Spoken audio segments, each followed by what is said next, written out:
Muy buenos días a todos. Muchas gracias por la presentación, profesor.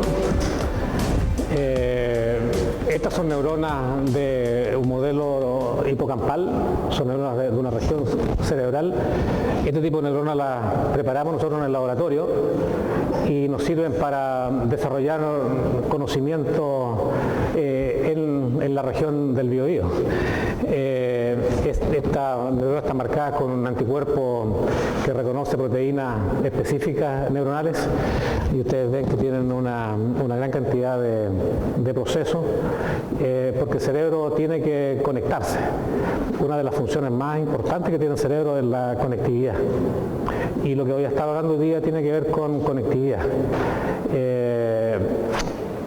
El título es bastante, creo que se me ocurrió así en una forma bien especial y le comentaba al profesor que uno aprende mucho en los congresos y hoy día hay departamentos de psiquiatría biológica porque hay un componente importante de información que asocia las alteraciones mentales con alteraciones biológicas, ya sean morfológicas, funcionales, y por lo tanto es un elemento que destaco acá. Pueden haber otras interpretaciones para el comportamiento, claramente el comportamiento es muy complejo, mucho más complejo que eso, pero puede aportar un poco para estudiar. Y el estudio que hacemos acá es a alteraciones cerebrales y una de las alteraciones cerebrales tiene que ver con la demencia y fundamentalmente con Alzheimer, la demencia senil. Y hoy día voy a desarrollar ese tema, ya que es un tema que no lo he desarrollado anteriormente en esta presentación. Y tengo que decir que hay patente involucrada acá, por lo tanto tengo que declarar eso es lo que se realiza y hay una patente que no hemos sacado ni un peso todavía, pero esperamos que en el futuro podamos sacar algo. Y ayer me comunicaron que acá nos acaban de aceptar otra patente acá en el Instituto Nacional de Propiedad Intelectual, así que estamos felices con eso. Este es un trabajo que se ha desarrollado durante varios años, hay varios colaboradores, recursos del CONICET, FONDECIT, anillos y algo del NIH. Este es un trabajo interdisciplinario como ustedes lo van a apreciar. Este es el mensaje que quiero que ustedes se lleven, ¿okay? Este es el mensaje. El mensaje es y cómo nosotros iniciamos el trabajo en el tema de Alzheimer. Lo iniciamos porque hace aproximadamente 8 años nos dimos cuenta de que se está hablando mucho de que la enfermedad de Alzheimer está asociada o estaría asociada con alteraciones de la conectividad neuronal. Y la conectividad neuronal se realiza a través de sinapsis. Eso es lo que se hablaba mucho al respecto. Y nos dimos cuenta que no había información mecanística que informara acerca de cómo se producía alteración en la sinapsis. Eso es un cuento. Entonces, grandes revisiones decían la enfermedad de Alzheimer está asociada con una desconexión sináptica, sin información mecanística. Nosotros dijimos, tratemos de entender el mecanismo. Y eso es lo que trata de hacer en la presentación. Ok, entonces este es un trabajo en progreso porque la investigación funciona así. Lo que ustedes debían de llevarse a la casa es que el péptido beta amiloide, y ese es el péptido beta amiloide, es una proteína que se la voy a mostrar en un segundo, es una proteína pequeñita, es un péptido, produce dos efectos en el cerebro dependiendo del estímulo y eso es bifásico. El otro efecto es que el péptido beta encontramos que es capaz de actuar en una forma idéntica a una toxina. Y esa toxina es la toxina alfa-lasotoxina. Y la alfa-lasotoxina tiene un mecanismo de acción que se ha reconocido por años. Entonces dijimos, es posible que el péptido entonces tenga el mismo mecanismo de acción. Entonces, mecanismo de acción, esa es la palabra clave. Y tanto la latrodoxina como el péptido beta amiloide producen los mismos efectos. ¿Y qué efectos son esos? Producen alteración o aumento de la permeabilidad de la membrana. ¿Okay? Producen un aumento del calcio intracelular. Ustedes saben que el calcio intracelular es un importante mediador, un segundo mensajero. Producen un aumento temprano de la liberación sináptica. La latrodoxina produce parálisis, pero antes de producir parálisis, produce una sobreestimulación muscular, porque produce aumento en la liberación. Tardíamente produce una depresión, y cuando encontramos nosotros la depresión dijimos, esta puede ser lo que se está reportando de que la enfermedad de Alzheimer tiene que ver con una desconexión sináptica. Porque todos reconocemos, si estamos despiertos en esta sala, por ejemplo, los que están despiertos, los que están muy en vigilia, tienen que reconocer que están despiertos, o estamos despiertos, porque nuestras neuronas, por ejemplo, de la formación reticular, están siendo activadas en el tronco cerebral, y esa activación del tronco cerebral llega al tálamo, y desde el tálamo por vía no selectiva, no específica, llega a la corteza. Y eso nos permite ahora hacer el balance de lo que está ocurriendo alrededor. Porque la respuesta del cerebro siempre involucra que el cerebro quiere saber dos cosas: qué está pasando dentro de mí y qué está pasando afuera de mí. Y eso es un elemento central. Entonces, cuando se produce desconexión a través de alteración sináptica, es que el cerebro empieza a perder esa continuidad. Y esa continuidad se llega a conocer ahora como una demencia senil. Y el último punto acá es que hay elementos de membrana celular que son críticos, actividad de la membrana. ¿Okay? Y por lo tanto, al conocer los mecanismos, ¿qué podemos hacer nosotros? Al conocer los mecanismos podemos hablar de potenciales mecanismos para desarrollo de fármacos. Porque antes de conocer mecanismos no podemos desarrollar nada. Entonces es un poco la historia que les voy a contar. ¿Okay? ¿Alguna pregunta al respecto? La enfermedad de Alzheimer es una enfermedad progresiva. Hoy día se habla de que es muy probable que esté cursando 20, 25 años antes de que los primeros síntomas aparezcan. Es una enfermedad progresiva porque altera actividades cognitivas, lenguaje, memoria, etc. Y habitualmente asociada con envejecimiento. ¿Okay? Nosotros dijimos, bueno, es una enfermedad que toma años, una flecha, una progresión. Se sabe que A-beta, este péptido pequeño que hablaba, sufre transformaciones bioquímicas que llevan a una agregación, a una transformación que convierta al péptido, que normalmente no tiene efectos, o tiene efectos positivos, en un péptido que produce ahora alteración,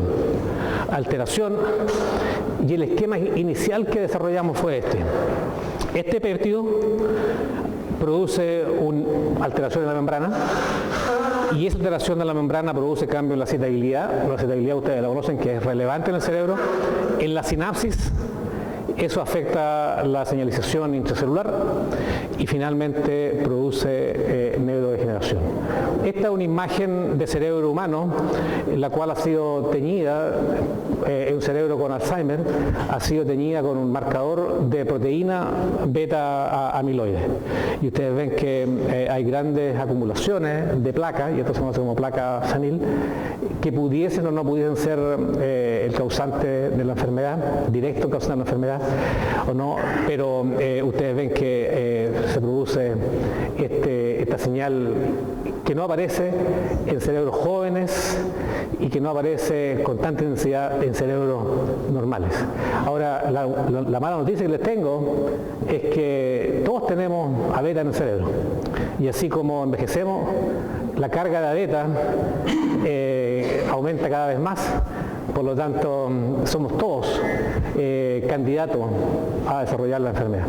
Así que, ojo, lamentablemente es la realidad.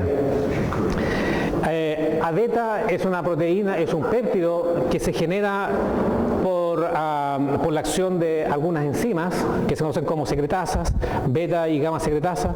Es una proteína de membrana, la proteína precursora de beta.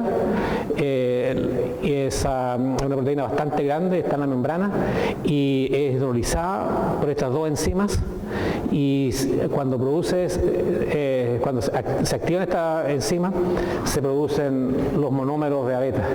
Y el cerebro tiene monómeros de A-beta, y todos tenemos A-beta, porque A-beta es una proteína que está en todas las células del cuerpo prácticamente. La mala noticia es que por razones que no se conocen, A-beta se agrega. Hay un cambio conformacional de la proteína y este cambio conformacional lleva a la agregación. Y acá hay harta discusión de cuáles son los agregados que son más tóxicos, no vamos a entrar en detalle de eso, pero lo importante es que A-beta agregado es tóxica. Y cuando A-beta agregado se empieza a acumular demasiado, el cerebro empieza a sufrir. Y para eso, ya desde el año 2002, Selko, un destacado investigador de Harvard, describieron lo que se conoce como la cascada amiloide, y describió la cascada amiloide independiente de que no tenían datos experimentales. Y bueno, ya eso es bueno a veces, pero también es arriesgado.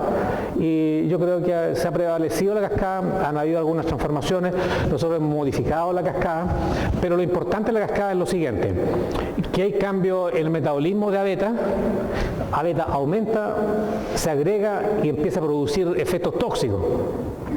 Aquí se produce, por ejemplo, ellos la primera cosa que dicen, se produce daño sináptico. Nosotros cambiamos esta parte. El daño sináptico viene más tarde. Ellos dicen produce daño sináptico. Se produce inflamación. Si bien es verdad que hay inflamación en un cerebro con Alzheimer, la inflamación es tardía, no es temprana. Y eso entonces también sería un elemento que no corresponde mucho a la realidad. Lo que ellos colocan en el cuarto punto acá, o en el quinto, es que ellos mencionan que hay una deshomeostasis iónica. Nosotros lo que hemos hecho en el tiempo es que la deshomeostasis iónica la pusimos acá arriba. Nosotros decimos que el mayor problema que tiene la alteración del cerebro por A-beta ocurre porque hay deshomeostasis iónica. Los iones de nuestro cerebro, especialmente el calcio, se alteran. Y cuando se altera el calcio, empieza a producir la alteración en la sinapsis, aumento, disminución, y finalmente eso lleva a la muerte neuronal y a la demencia, a la desconexión.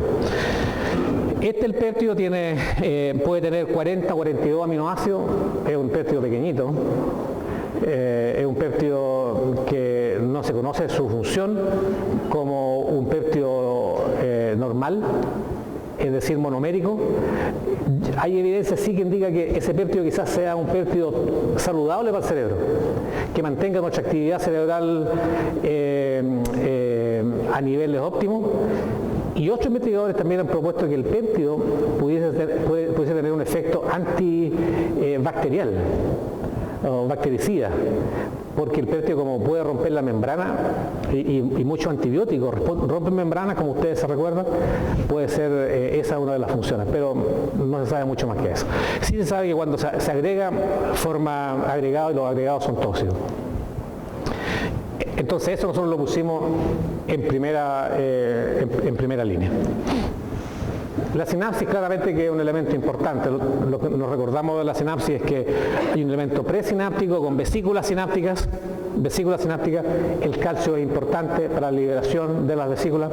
Aumenta calcio, se liberan vesículas. Disminuye calcio, no hay liberación de vesículas. Hay elementos postsinápticos postsinápticos, receptores postsinápticos, señalización intracelular, etcétera, etcétera.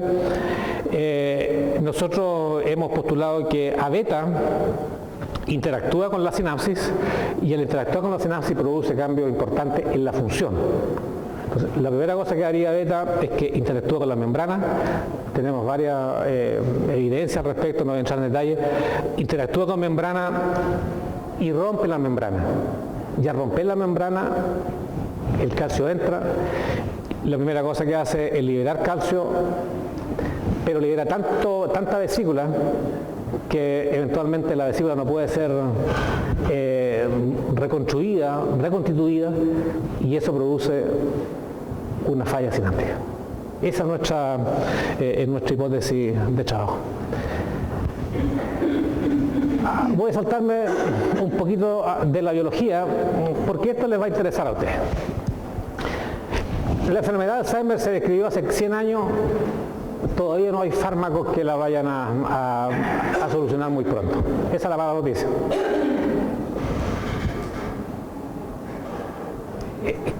Entonces, ¿cómo uno puede manejar esto?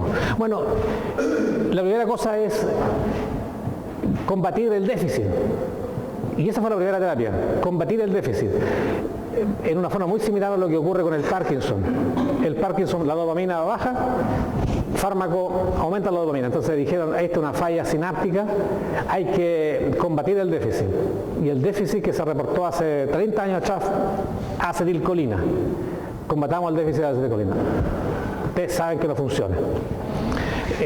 Podemos hablar más, pero los medicamentos colinérgicos no funcionan. Otra alternativa es tratar de desagregar las placas seniles, disminuir las placas seniles. Y una de las alternativas son terapias de inmunización, usando anticuerpos.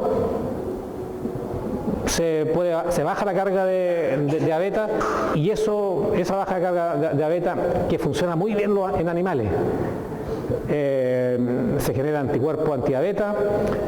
En modelos de animales de Alzheimer se le administran y los animales se mejoran y se les baja la placa, pero en seres humanos,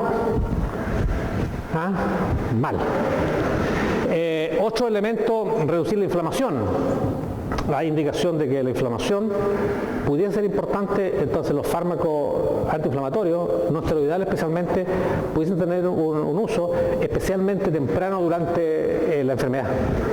No tardía en la enfermedad, porque la enfermedad es tardía, ya no hay mucho que hacer. Y lo otro es alterar la producción de A-beta a través de inhibidores de las secretasas que mencioné anteriormente. Otro elemento, miren lo que dice acá: conexión corazón-cerebro. Esta es una historia antigua, en el sentido de que así como se mantiene el corazón en buenas condiciones, saludable, el cerebro se mantiene bien. Por lo tanto, después de esta clase todos vamos a salir a correr un poquito, porque es bueno para todos. Mantener el corazón en forma activa, de tal forma que uno puede imaginarse, el cerebro tiene A-beta, y en la forma como tenga actividad física, aumenta la irrigación, van a haber factores tróficos. BDNF, por ejemplo, es uno de los que se ha postulado, y no solamente eso, sino que solamente el hecho de tener actividad física aumenta el consumo de oxígeno, glucosa, aumenta toda la maquinaria de limpieza cerebral, y esa beta puede estar saliendo. Entonces hay que mantener ojo con eso. Y eso hemos conversado con el equipo de salud mental en algunos proyectos que hemos desarrollado anteriormente, porque creemos que el estilo de vida es importante. Y acaba de salir un artículo, creo que en Lancet, la semana pasada, donde efectivamente se mencionan, creo que hay 5 o 6 elementos de salud general que impactan sobre la demencia senil. Así que ojo con eso, vean ese artículo. y todo lo que tiene que ver con el pensamiento positivo y las actividades sociales. Entonces no solamente puede ser farmacológico el desarrollo, sino que también tiene asociado con otras cosas. FDA para nosotros es un estándar, ¿no es cierto? Un estándar. El estándar de FDA es que hay 5 fármacos aprobados para la enfermedad de Alzheimer, pero ninguno de ellos funciona. Ahora uno se pregunta, ¿por qué ocurre esto? ¿Alguien tiene una respuesta por qué ocurre eso? Yo tengo una respuesta que se lo voy a dar en un segundo. ¿Por qué ocurre esto? ¿Por qué tenemos fármacos que no funcionan en el mercado?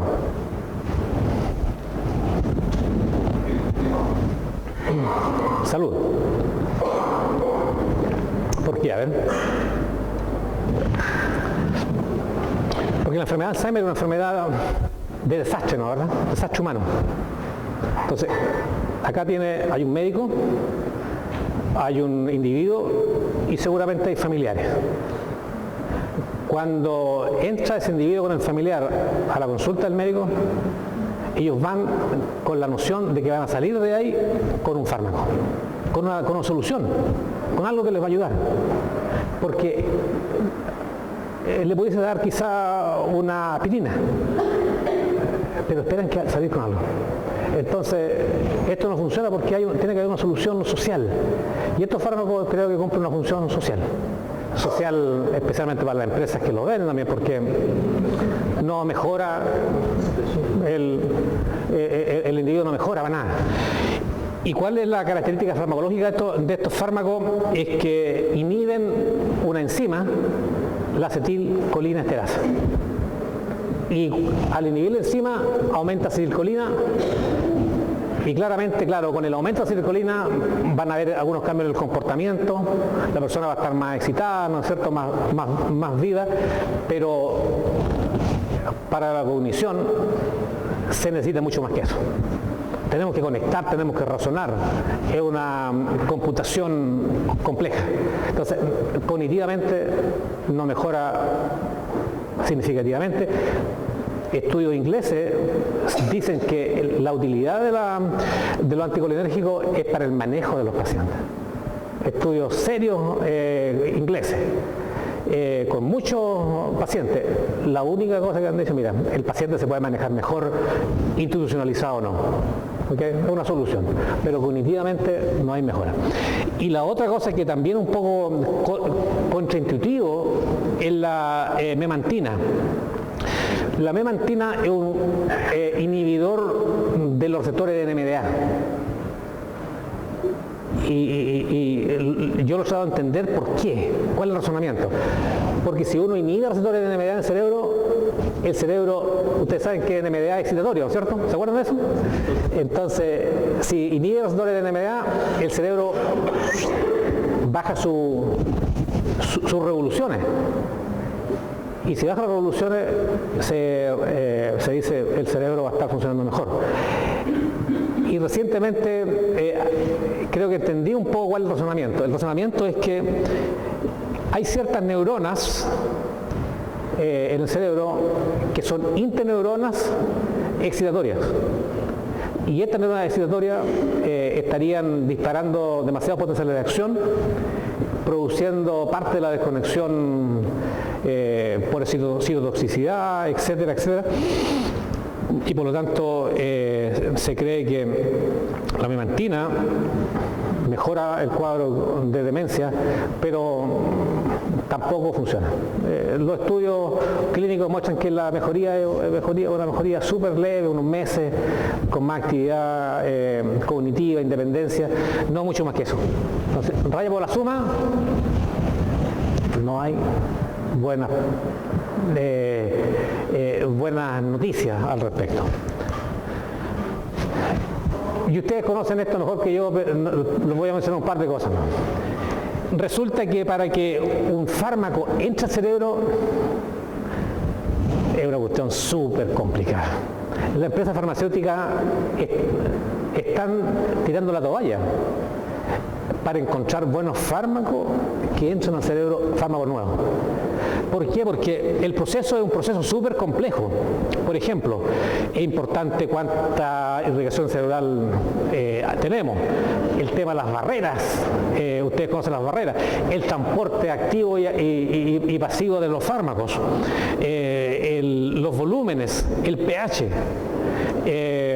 la superficie capilar, la densidad de receptores, porque los fármacos actúan en receptores, la señalización intracelular, el feedback homeostático, el cerebro de pillo.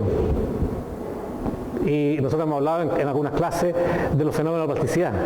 El fenómeno detecta algo y empieza a pensar cómo cambiarlo. Y ni siquiera tiene que pensar porque lo hace espontáneamente. Y están todas las características, por ejemplo, el peso molecular de la droga, los valores de permeabilidad, la partición, cuánto se disocia la droga al pH 7, la superficie polar, la capacidad que tienen para donar hidrógeno, la afinidad del receptor. Esto es complicado. Entonces, generar nuevas drogas que actúen bien en el cerebro no es un desafío menor. ¿Okay? Y la empresa está súper complicada. La empresa está mirando esto. Generación de anticuerpos. Pero la noticia del anticuerpo es que hay noticias que no son buenas. ¿Y por qué no son buenas? Una inmunización activa produjo alteraciones bien complejas en seres humanos, varios de ellos murieron por encefalitis. ¿Okay? Se ha suspendido bastante, se está tratando de mejorar la inmunización activa. Entonces la pasiva, en la pasiva se inyecta un anticuerpo ya preparado para que inhiba la producción de A-beta. Entonces, en un animalito se le inyecta beta, se genera anticuerpos, se hace una producción de anticuerpos, se purifican esos anticuerpos y finalmente esos anticuerpos se inyectan a seres humanos. Y eso es inmunización pasiva. ¿Okay? Y hay varios fármacos. Uno de los fármacos, uno de los anticuerpos es Vapinesumab. Llegó a fase 3. ¿Okay? Hay otros más que han llegado a fase 3, pero no han pasado. Porque los resultados han sido malos. Y no solamente malos, sino que aquí también hago un listado de algunas cosas que han aparecido con ellos. Por ejemplo, causó meningoencefalitis en un número bajo, pero no aceptable de individuos, y no mejoraron además de eso. El Basune, que es una forma humanizada, los resultados fueron malos. Solene, que produce muy poco efecto positivo en dos estudios fase 3, en la mayoría de pacientes con moderado, baja a moderada de Alzheimer. Creo que hoy día se insiste en un estudio, porque aquí se han gastado muchos millones, se insiste en un estudio con un grupo de pacientes pequeñitos, muy temprano en la enfermedad, y ver qué es lo que ocurre en ese subgrupo. Pero ustedes ven que del grupo de los pacientes con Alzheimer, ahora están en este grupito. El resto no tiene mucha esperanza.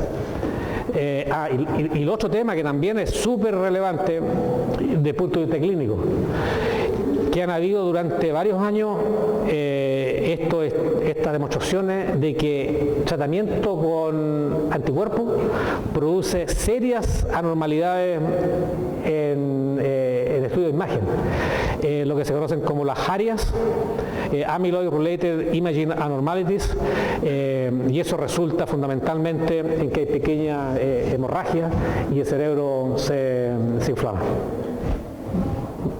no good, ¿no es cierto? No se ve bien la cosa. Y estudios se han suspendido. Y entonces, claramente, si se llega a desarrollar un fármaco asociado con un anticuerpo, van a tener que haber estudios de monitoreo de cómo el cerebro está funcionando. ¿Hay inflamación? ¿No hay inflamación? Esa es parte de la mala noticia. La otra parte de la noticia va a ser, ¿cuál sería? ¿Ah? El costo. Si la empresa no es... La empresa está apostando por fármacos de este tipo porque los costos van a ser para un grupito de personas del mundo. Un tratamiento con anticuerpos hoy día te va a costar por dosis sobre $1.000 así por dosis. Tratamientos con anticuerpos de cáncer están costando $100.000.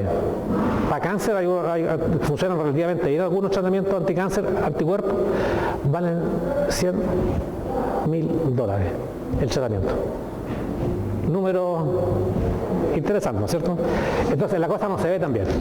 Este es un estudio que un poco de vuelta a la biología, es un estudio que a nosotros nos interesa porque algo de esto nosotros estamos hablando. Estos son registros de actividad cerebral en un modelo de Alzheimer, en un ratón modelo de Alzheimer. Y esto representa cambio en el calcio intracelular, cambio en el calcio intracelular, y ustedes ven que aumenta, disminuye, etcétera, etcétera. En el modelo, este es el wild type, es normal, en el modelo hay más. Y eso está en línea con nuestros hallazgos en el laboratorio. Nosotros ya unos 5 años atrás propusimos que a beta aumenta la actividad cerebral. Es como que está produciendo un cuadro pre-epiléptico. Y hoy día creo que se reconoce que todavía un cerebro relativamente sano, sin síntomas, pudiese tener cuadros epileptogénicos en evolución para eventualmente convertirse ahora en un caso de Alzheimer promental. Entonces, ustedes ven que hay más actividad. ¿Sí? Miren lo que pasa ahora con el anticuerpo. ¿Ah? ¿Qué pasa? El tratamiento con anticuerpo aumenta la actividad. Estos son datos en animales y están de acuerdo ahora con lo que se ha encontrado en estudios clínicos. El estudio clínico muestra que el anticuerpo no funciona, no, ¿verdad? En este modelo y baja la cantidad de placas, pero produce cambios importantes en la función cerebral. Por lo tanto, los anticuerpos se ven complicados por todos lados. ¿Cómo estamos ahora? Esto para darle una visión, voy a hacerlo súper corto acá. Esto algunas cosas del laboratorio. ¿Cómo vuelvo a SAS? Ahí está. Esa es la beta, esto es microscopía electrónica. Entonces, con microscopía electrónica uno puede examinar estructuras a nivel nanómetro.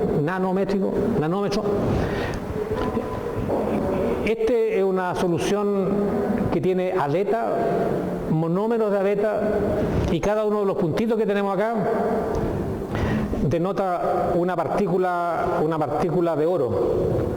Porque este aleta, nosotros le pegamos un anticuerpo, es el anticuerpo, y ese anticuerpo tiene una partícula de oro de 10 nanómetros. Entonces todos los puntitos que ustedes ven son 10 nanómetros de una partícula de oro. Y cuando está en solución, se ve bastante, es como un mosaico. Pero si uno empieza a agregar el péptido, vamos a encontrar estructuras, ya más magnificación, estructuras bien particulares. Por ejemplo, esta estructura pareciera ser como una estructura redonda, y esta estructura redonda nosotros creemos que puede ser el poro que postulamos que se forma en la membrana. Hay estructuras un poco más elongadas, hay una gran variabilidad. Y alguna de estas estructuras, nadie conoce cuál, es la que realmente produce hoyo en la membrana. produce poros en la membrana, produciendo alteraciones. Y si uno prosigue esta reacción y espera más tiempo que se agregue el péptido, ustedes ven que se forman verdaderas fibras. Y estas fibras son las que corresponderían a las placas semilares. Entonces, desde aquí hasta acá se produce la toxicidad. Entonces, lo que estamos tratando de hacer es inhibir este proceso. Inhibir el proceso de agregación y de formación de estas formas tóxicas, y también inhibir los efectos que producen estas formas tóxicas. Con la hipótesis es que si somos capaces de inhibir en forma significativa estos procesos, pudiésemos tener un fármaco que sea efectivo para la enfermedad, sin tener que ir a otro lado. Esta diapositiva muestra datos publicados ya, y lo que hace a beta agregada es que aumenta la frecuencia de la transmisión sináptica. Aumenta la frecuencia en una forma de concentración dependiente.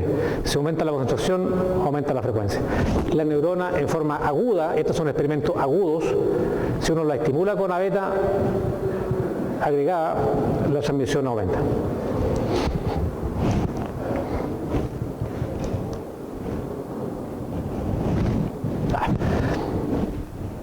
El efecto de A-beta es dependiente del calcio. Si hacemos el experimento 30 minutos en presencia de calcio, en presencia de agregado, el control, en presencia, aumenta la transmisión. Si le sacamos el calcio extracelular al medio, el efecto de A-beta inhibe. Entonces, el efecto de A-beta es dependiente del calcio. ¿Y por qué creemos que ocurre eso?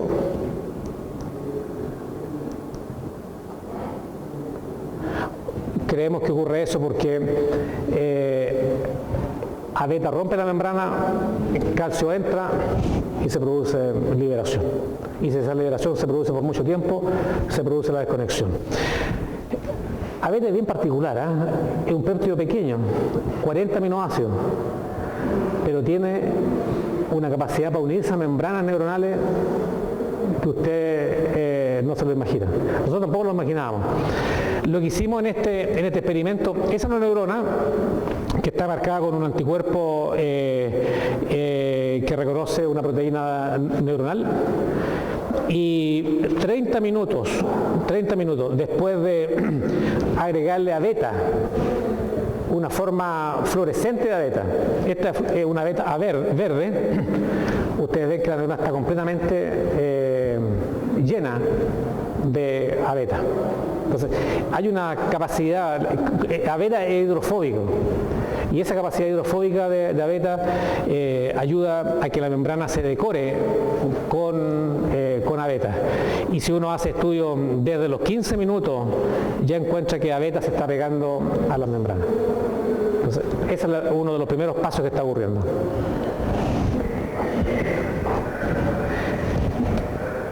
Este experimento crónico lo único que muestra es que así como uno espera 48 horas o 24-48 horas, con A-beta en el sistema se produce una desconexión. Esto es actividad normal, y esto ocurre cuando uno agrega 5 micromolar y esto cuando agrega 10 micromolar. La actividad sináptica desaparece. Es decir, estimula temprano y inhibe posteriormente. Okay. Eso es agregando A-beta agregado. A-beta agregado. Creo que esta es una de las cosas valiosas que mostramos en ese artículo de JVC. Esta es una sinapsis normal. Y la sinapsis normal ultraestructura muestra que hay vesículas presinápticas. Esta es la zona activa, ustedes se recuerdan la zona activa, ¿no, verdad? Oscurita acá, oscura allá. Hartas vesículas que se conocen como vesículas listas para ser liberadas. Después del tratamiento con abeta, miren lo que ocurre. No hay vesícula. O hay muy poca vesícula para ser liberada. Hay vesículas de reserva, estas se conocen como vesículas de reserva, pero las vesículas que necesitamos son esas. Okay. Y ahí donde dijimos, ¿qué es lo que la naturaleza produce esto? Y acá llegamos a la alfa-latrotoxina. Estos son estudios clásicos de los años 90. Esto es una sinapsis neuromuscular normal y esto es una sinapsis después del tratamiento con alfa-latrotoxina. Miren cómo queda la sinapsis, la presinapsis. Es casi irreconocible. Es solamente queda como un verdadero hoyo presináptico porque todas las vesículas fueron liberadas. Y eso es altamente tóxico en la sinapsis neuromuscular. Entonces, nuestra sugerencia es que abeta lo que produce exactamente lo mismo, pero es más lenta. La diferencia es que abeta funciona más lenta. Por eso toma 25 años. Entonces, toma 25 años que nuestras sinapsis se desocupen de vesículas y finalmente no tenemos cómo conectar porque estamos completamente depletados, como se dice. Acá en este paper hicimos la comparación entre latrotoxina y abeta y prácticamente todos los elementos parecieran ajustarse a la hipótesis de que abeta genera hoyo en la membrana, y esos hoyos en la membrana que no son poros, son verdaderos hoyos, y eso produce gran calamidad homeostática en el cerebro. Okay. Creo que voy a avanzar porque esto es biología, es harto biológico. Acá demostramos en este estudio demostramos que abeta produce verdaderos perforados en la membrana, perforados que desde el punto de vista fisiológico son importantes porque usamos una molécula que es derivada de la glucosa. Esta es una molécula fluorescente derivada de la glucosa. Hicimos hoyo en la membrana y nos preguntamos, ¿puede pasar esta molécula a través de los hoyos? Y la respuesta es sí, sí pasa a través de los hoyos. Y eso genera una importante conclusión, porque si nosotros tenemos un cerebro que tiene hoyo de ese tamaño, estamos mal, porque van a haber compuestos que van a salir, glucosa va a salir, GTP va a salir, ATP va a salir, entonces la célula se está destruyendo completamente. No entrar en más detalle, lo podemos discutir, porque quiero llegar a la última parte de la presentación. Ok, esta es la última parte de la presentación. En estudios recientes, uno de mis estudiantes de doctorado dijo, ¿qué pasa? Este es el péptido de amiloide, ¿no es cierto? Dijo, ¿qué pasa si generamos un mini péptido, 5 aminoácidos, GLMBG, con la agregación? Pudiésemos inhibir la agregación porque normalmente esta región de abeta, la región C-terminal de abeta, es la que participa en la agregación. Entonces, esta es una molécula de abeta, esa es otra molécula de abeta y se agregan a través de la zona C-terminal. Entonces dijo, si generamos este péptido de homología y esperamos que se una este péptido pequeñito a la molécula de abeta, ¿podremos inhibir la agregación? Y la respuesta es sí, se inhibe la agregación. Y acá se muestra un estudio de bioinformática donde efectivamente el péptido pequeño, rojito, se une al péptido grande abeta. Y al unirse, lo que encontramos es que abeta fluorescente verde, este abeta fluorescente verde, cuando se le agrega el péptido GLMBG, disminuye la cantidad que se pega a la membrana. Entonces dijimos, interesante, porque se está disminuyendo la forma que está pegando. Se hizo una cantidad de estudios, se publicó eso. La conclusión es que el péptido pequeñito funciona súper bien. Hay terapias que usan péptidos pequeños, pero ustedes saben que la única forma de aplicar péptidos pequeños va a ser a través de inyecciones subcutáneas, por esa modalidad. Esa es la administración. No podemos tomar una pastilla con péptido porque nuestras enzimas gastrointestinales se la van a comer completito. Entonces, dijimos, ¿será posible, teniendo la estructura del péptido, podremos generar ahora péptidomiméticos? Péptidomiméticos. El péptidomimético es una molécula que no es peptídica, pero que tiene la estructura, la función de una molécula peptídica. Pero lo bueno del péptidomimético es que uno eventualmente se lo puede tomar por lado. Estable y debería llegar al cerebro, pero para que llegue al cerebro tiene que usar, esta parte la hicimos en sílico, estudio en sílico computacional. Esta parte, entonces usamos una base de datos, y la base de datos se conoce como CleanDrug-like, porque cumple ciertos requisitos que son favorables para que una molécula X sea estable metabólicamente, pase las barreras y eventualmente llegue al cerebro. Esa es la ganancia.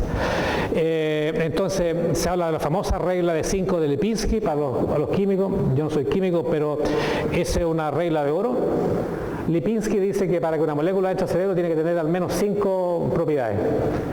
Las moléculas que estamos seleccionando la tienen, entonces estamos bien en eso. Y si nos colocamos más jodidos todavía, decimos la regla de 3 de Jorgensen, también funcionan, que atraviesen la membrana hematoencefálica, también funcionan, que tengan potencial actividad en el sistema nervioso, también, y baja metabolización en el organismo. Esa es la regla. Si aquí tenemos un computador, le colocamos esta base de datos. Esta base de datos tiene aproximadamente 14 millones de moléculas y dejamos que el computador funcione. Después de un tiempo nos tiró información, dijo, mira, estas son las moléculas que parecieran ser las mejores. Ok. Y ahí eso muestra un poco cómo se hace la parte informática. Y la idea está en hacer búsqueda, ensayo en animales y finalmente salir con molécula activa. Nosotros tenemos ya un modelo de cómo funciona el péptido tóxico. Ese modelo se agrega, interactúa con membrana, produce poros en la membrana, calcio aumenta, bla, bla, bla. Entonces nosotros decimos, si bloqueamos varios de estos pasos, tenemos una molécula interesante. Súper sencillo. Y finalmente vamos a hacer experimentos in vivo. Tenemos animales que le podemos inyectar a beta en el cerebro y ver cuánta beta se acumula, cuánto produce, qué daño produce, etcétera, etcétera. Y también podemos ver si el comportamiento de los animales en estudios de memoria, por ejemplo, se mejoran o no. Y encontramos una serie de moléculas, cada uno de ellos dice A, B, C, son moléculas distintas. Cada una de ellas tiene diferentes propiedades para inhibir la agregación. Entonces, por ejemplo, la A-beta produce agregación, la molécula A en este caso es inefectiva, pero las moléculas C y D inhiben la agregación, potencialmente interesante. ¿Sí? Otro ensayo que hicimos, la unión, ¿no es cierto?, la unión de A-beta a neuronas. Ustedes ven que A-beta se une a neurona, A-beta fluorescente. Si usamos la molécula E, se inhibe menos. Si usamos la H, también se inhibe menos, etc. Entonces, algunas funcionan bien, otras no tan bien. Esto es falla sináptica. Este es el control, A-beta hasta acá, lo mismo, ¿no es cierto? Hay algunas que funcionan mejor, otras peor. Estamos llegando a nivel de matriz. Y la matriz muestra que si nosotros vemos varias cosas acá, agregación, asociación, desregulación de calcio, función mitocondrial, actividad sináptica, y llegamos a dos moléculas, la G y la H, que se ven interesantes, porque cumple varias propiedades. Tomamos la G y ahora es una inyección intracerebral de A-beta fluorescente a un ratón, y Esto corresponde al giro dentado, una región importante para memoria. En presencia de abeta, ustedes ven que inyectamos abeta en el giro dentado, hay una destrucción importante del giro dentado. Pero si antagonizamos el efecto de abeta con la molécula H, el giro dentado está protegido, o el efecto de abeta inhibitorio o dañino desaparece o se disminuye bastante. Entonces eso lo vemos promisorio, no estamos diciendo que tenemos la solución, pero es una alternativa para generar un grupo de moléculas que pueden ser efectivas. Conclusiones, para tener algún tiempo para esa pregunta. Espero haberlos convencido de que abeta en forma aguda produce un aumento en la transmisión sináptica, el tratamiento crónico produce una desconexión sináptica, una alteración importante de la conectividad. Calcio pareciera ser fundamental, es un paso relevante. Nosotros creemos que abeta tóxica funciona lento porque empieza a producir pequeños hoyitos en el cerebro. Estos hoyitos empiezan a progresar porque más abeta se sigue acumulando y eso empieza a generar verdaderos hoyos. Y esos hoyos finalmente van a producir la masiva muerte neuronal, porque un cerebro clínicamente diagnosticado con Alzheimer, el cerebro normal es así, el cerebro anormal es una pequeña fracción del cerebro normal, porque se ha producido una muerte muy, muy excesiva. Y finalmente creemos que podemos desarrollar nuevas moléculas y estas nuevas moléculas deberían de ser efectivas porque estamos mirando a varios pasos, entonces si esto es una cascada, otros investigadores lo que han hecho, mira, bloqueemos un paso. Ok, si bloqueamos ese paso, podemos pasar ahora esa molécula a un estudio más complejo. Pero nosotros estamos eligiendo las moléculas que están bloqueando varios pasos. Entonces, si se pasa un paso, tenemos la oportunidad todavía de cortar la toxicidad en el paso siguiente. Y por eso tenemos las moléculas, la G y la H, que se ven promisorias, y espero que en los próximos años cosas promisorias también sigan apareciendo y avanzar con estudios en vivo, en animales en vivo, para ver si efectivamente son efectivas o no. Y con eso agradezco la atención y estamos dispuestos a abrir el debate y la discusión. Muchas gracias por la invitación, profesor.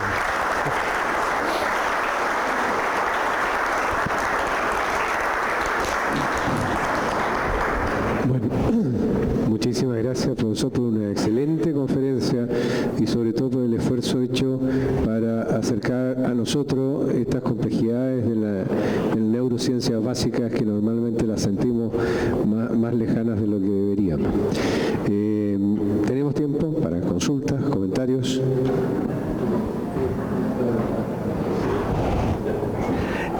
Sumarme al agradecimiento por la claridad de la presentación y me surgen dos dudas. Me da la impresión cuando se describe el modelo que fuera solo una cosa de agregar más cantidad de abeta para que se produjera la agregación. ¿Es eso así? Efectivamente. Se habla de una concentración crítica de abeta. Cuando abeta está bajas concentraciones, por ejemplo a nivel nanomolar, abeta no se agrega. Es un tema físico-químico. Pero si agregamos más abeta, concentraciones micromolar, ahora abeta empieza a agregarse en forma espontánea. Perfecto. O sea, uno podría pensar que en el modelo teórico las personas que llegan a desarrollar la enfermedad de Alzheimer son personas que por alguna razón producirían mucha abeta. No es que su abeta sea anormal, sino que sería una mayor cantidad de abeta. Ya.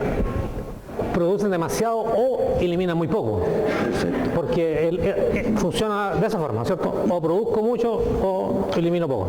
Y la segunda pregunta, de acuerdo a este modelo, ¿en qué momento de la enfermedad tendríamos efecto si impedimos esta agregación de beta? ¿Cuándo? O sea, habría que hacerlo cuando en personas determinadas como candidatas previamente. ¿Qué es lo que han pensado en torno a eso? Ya. Bueno, yo creo que el consenso hoy día es que la enfermedad empieza 25 años antes de los síntomas. Por lo tanto, habría que pensar en los 40 y tantos años, de forma de preocuparse de todo lo que hablamos en una diapositiva con rojo y negro, de esas condiciones, de tal forma de llegar a los 60, 70, ya bastante protegido con una reserva cognitiva alta. Y eso crea también un problema de cómo se previene la enfermedad. Esto va a ser como que seguramente una cosa preventiva, como el tema de la presión arterial y la glucosa, ¿no? Es decir, un tratamiento crónico. Y eso también genera costos asociados. Entonces es un tema complejo. Hola. Buenos días. Buenos días, doctor. Muchas gracias por su clara y buena presentación. Un par de consultas. La primera, los resultados promisorios con los péptidos, digamos, modificados, se han traducido también funcionalmente, es decir, si se ha hecho, no sé, test para evaluar función hipocámpica de las ratas experimentales, como el Morris Watermaze o... Tú dices función de comportamiento. Comportamental, claro. Ya, no, tú ves que el modelo es un experimento que tenemos que hacer. Todavía no lo hemos hecho, estamos en eso, seteando todos esos modelos de Watermaze y Bannermaze, etc. Y la otra consulta es si se depleta la sinapsis de las vesículas porque se liberan al aumentar el calcio. ¿Qué pasa que no llegan nuevas vesículas a ocupar el espacio de las que fueron depletadas? Bueno, todos sabemos que hay un importante proceso de endocitosis. Se libera la vesícula, se libera el contenido de la vesícula y la membrana tiene que ser endocitada. Lo más probable, lo que está ocurriendo es que, como es tan alto la liberación, que la membrana no alcanza a ser endocitada.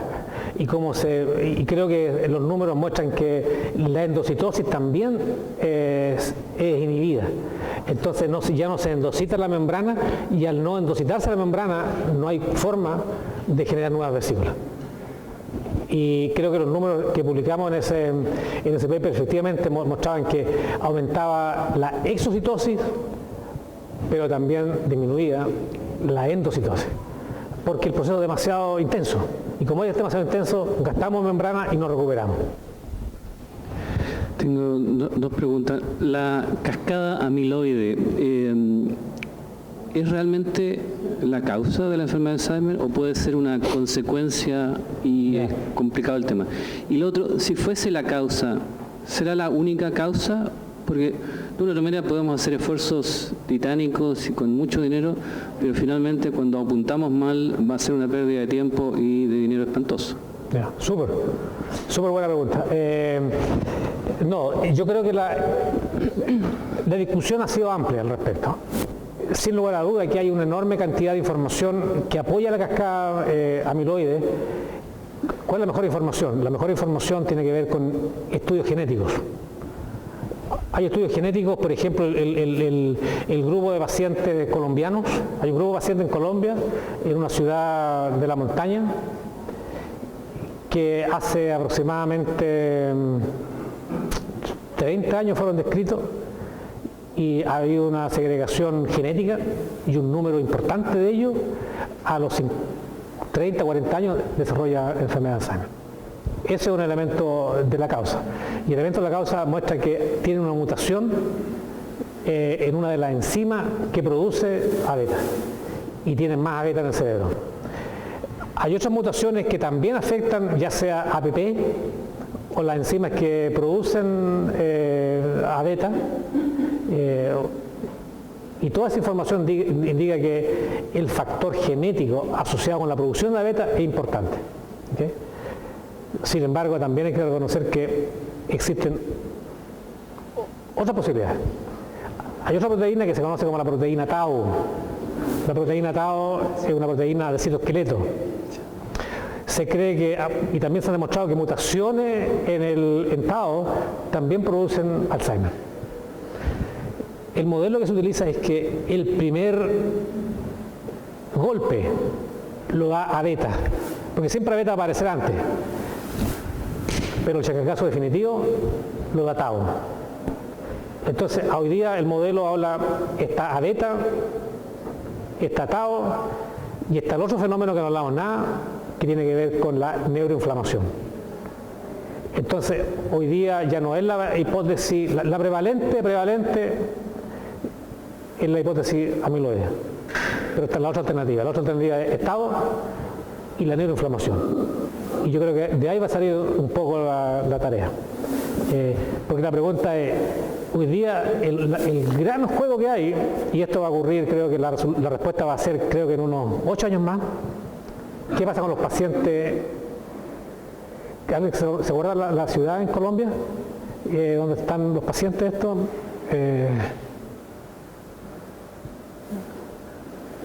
No me acuerdo, tiene que ser un poco de Alzheimer. Esa ciudad que tiene que se conocen los pacientes por el nombre de la ciudad, se está haciendo un estudio. Claramente el NIH puso una cantidad de plata importante, pero también puso plata la empresa farmacéutica. ¿Y qué están viendo? Anticuerpos. Y la idea es, como el Alzheimer, si se hizo estudio genético de los pacientes, entonces se sabe, 100 pacientes, se sabe cuáles tienen la mutación, cuáles no. Los que tienen la mutación, alto porcentaje de tener la enfermedad. Se le está dando fármaco en forma controlada a todos. Y la pregunta es qué va a pasar en 10 años más. ¿Se va a poder retardar en el grupo que tiene la mutación o no? Si la respuesta es no, el tema entra en crisis, porque significa que puede ser a beta, debía ser a beta, pero los fármacos están a 30 años de plazo. Entonces, ese es el gran problema que hay hoy día. Esa es la única gran apuesta que está haciendo la empresa farmacéutica. Que funcione en los pacientes. Antioquia. Esos son los pacientes. ¿Viste? No estoy tan complicado. Antioquia. El tema, el golpecito ayudó. El tema es opuesto. ¿Qué pasa si funciona? El dilema ético es desastroso. Y me gustaría discutir en algún momento el tema ético si el experimento funciona. Queda la embarrada. Pero no lo vamos a discutir ahora. Piensen ustedes para la próxima visita. Allá creo que... Aquí una pregunta. Profesor, ¿y la velocidad de agregación de las placas beta-amiloide es igual en todos los pacientes? No, lo más probable es que sea distinto dependiendo de la fisiología cerebral y también de la cantidad de enzimas que uno tenga. Entonces, hay gente que tiene una cantidad elevada de enzimas de la actividad secretasa, por ejemplo, la gamma secretasa. Si tenéis más gamma secretasa, vaya a generar más a beta, va a cortar más y va a generar más a beta. Si tenéis menos irrigación sanguínea, se va a acumular el a beta y se va a agregar más. Entonces, es distinto para cada uno de los individuos. Por eso es que hay harta experimentación, especialmente en animales, que muestra que, por ejemplo, factores como el ejercicio es tan importante para poder lavar el cerebro de a beta tóxica. Tenía otra pregunta. ¿Cómo es una falla, digamos, en el axón el que queda así como con un hoyo, y el soma queda así como suelto en el cerebro, inútil? Acuérdate que hay fenómenos tróficos cerebrales. Entonces, si tú tenías una neurona que no está conectándose con otras células, eventualmente esa célula se va a morir. O sea, muere, o sea, se va a morir. Digamos, claro. No sirve nada, hay rehabilitación neurocognitiva y cosas así. Una vez que el axón se empieza a retraer y no hay forma de reconectar, la neurona se va a morir, el soma se muere.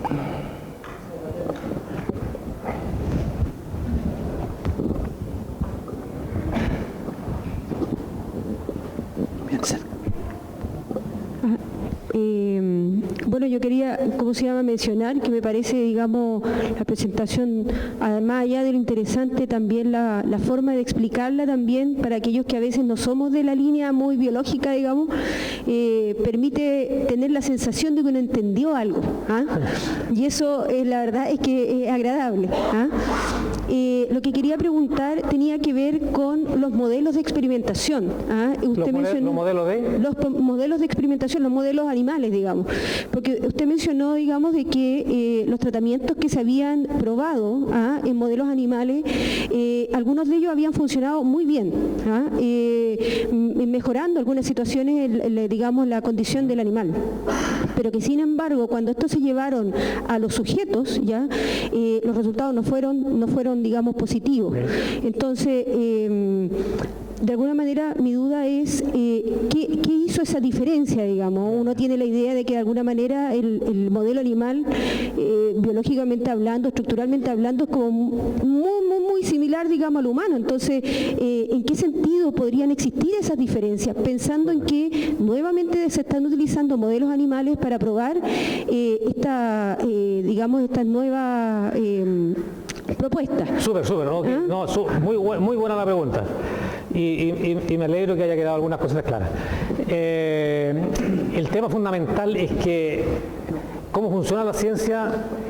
La ciencia es siempre empujada por recursos.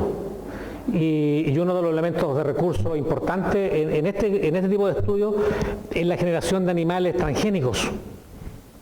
Entonces, el animal, el ratón, por ejemplo, o la rata, no desarrolla nada parecido al Alzheimer. Entonces, para tener un modelo de Alzheimer hay que hacer mutaciones. Y para hacer mutaciones en animales, para que se genere el modelo de Alzheimer animal, que es muy parecido a lo que ocurre en el ser humano, hay que hacer al menos 2 o 3 mutaciones que son mutaciones fuertes. Entonces, se está forzando el sistema.